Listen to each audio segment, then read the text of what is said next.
Hello, my name is Laura. My name is Ruby, and we are here from Telling Tales. At some time in the middle of summer, you'll find yourself with time on your hands and nothing to do. That's the best time to visit a library or your local bookstore and pick up a new book, or even a new series. Today we have a few recommendations for midsummer reading, although to be honest, these books are good reads any time of the year. We have books for everyone, from preschoolers to teens. They all involve the main characters going on some sort of adventure. Well, what are we waiting for? If you're a fan of picture books, you might have read The Stella and the Sand books by Marie-Louise Gay. This beloved author-illustrator is back with a brand new picture book called Hopscotch. In this book, for kids aged 3 to 6, the main character Ophelia finds herself moving again. Her dad tells her to think of it as a new adventure, but all Ophelia sees are scary places and scary people along the way. But Ophelia has an amazing imagination, and she finds herself transforming the things she finds frightening into something magical.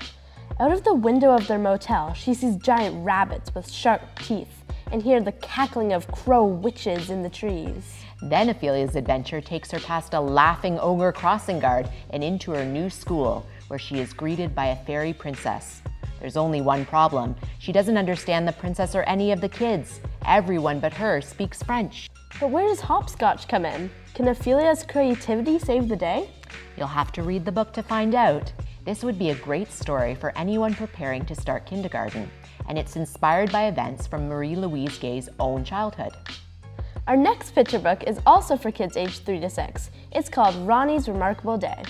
It was written by Sadia Faruqi and illustrated by Anusha Syed. I would definitely call this one a summer adventure. Ronnie's a princess who lives in a luxurious palace, but she finds the palace a lonely place. It's filled with adults who are too busy to play with her. So Ronnie decides to take her baby brother and head to the beach in search of adventure. But outside of the palace, Ronnie is no longer a princess. She's just a kid who's not so great at building sandcastles. She challenges another little girl to a sandcastle building competition, but soon they realize they can do so much more if they work together. Ronnie may have left the castle looking for adventure, but what she finds is a friend. The colorful illustrations are spectacular, and they capture South Asian characters, architecture, and clothing. I like how the author plays with language using triplets of descriptive words. Ronnie describes being the only princess in the kingdom as boring, tedious, dull, and her father is playing a party menu that will be charming, enchanting, delightful. It was also very funny to watch for the antics of Ronnie's security guards as they try to keep track of the rogue princess and her brother. In other words, this is a perfect story to take to the beach. Just be careful not to bury it under a sandcastle. These next novels are written for kids age 8 to 12, and they all involve traveling through a portal to go on an adventure into another world. Our first recommendation is No Place Like Home. This is the debut novel from Linh S. Nguyen, a Vietnamese immigrant to Canada who loves writing stories. In the novel, the main character Lan has also recently immigrated to Canada from Vietnam with her dad. She misses her old life and her mom and brother who are not yet able to join them, and she is having a hard time fitting in at school. But Lan can always find comfort in reading, and one day she finds herself drawn into the magical kingdom of Silva, where she has to help the characters Annabelle and Marlowe save their home. Drawn into the story is exactly right. Just like in The Wizard of Oz, a mysterious wind whisks Lan right into the story. And not only that, she finds out that she is the one who has summoned this wind, and she also has the power to help Annabelle and Marlowe on their quest to save Silva.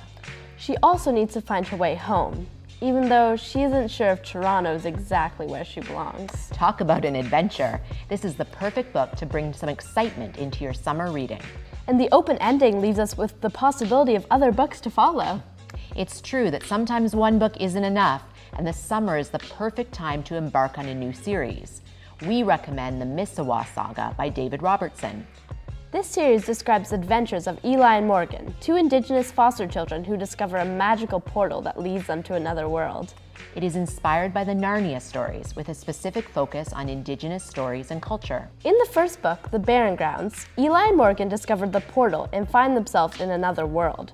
But the last time humans were there, the summer birds were stolen, and Misawa was launched into a forever winter. Eli and Morgan have to help bring the seasons back for good. The best part about a series is that even when the first book is over, the adventure doesn't end there. In the second book, The Great Bear, Eli and Morgan are facing their own challenges in our world. They return through the portal and find that their magical friends need their help again. This time, they have to save Misawa from the great bear that has been destroying their villages. They need to dig deep to find the strength to protect their friends, and figure out if they can bring that strength back home to help solve their own problems in our world. But David Robertson adds an extra bit of excitement at the end of this book with a cliffhanger.